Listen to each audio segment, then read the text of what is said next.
Quand on a appris le confinement, c'était très brutal. Il me semble que c'était le samedi pour le lundi. Donc évidemment, c'était très, très compliqué, tant pour la marchandise que pour le personnel, savoir quoi faire pour le lundi directement.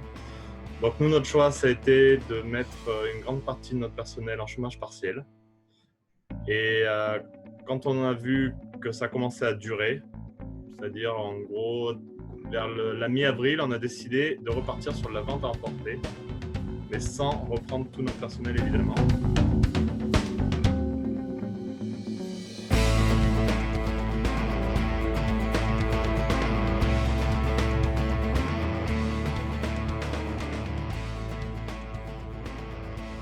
Je me sens plus fort, si je devais dire ce terme-là, par rapport au service rendu à mes clients. Je pense que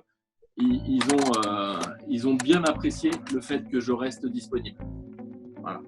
Donc la force de la société, l'agilité dont dont j'ai fait preuve, du coup j'allais dire Kéros, mais je suis tout seul. Je pense que voilà, si j'avais besoin de gagner la fidélité de mes clients, je pense que c'est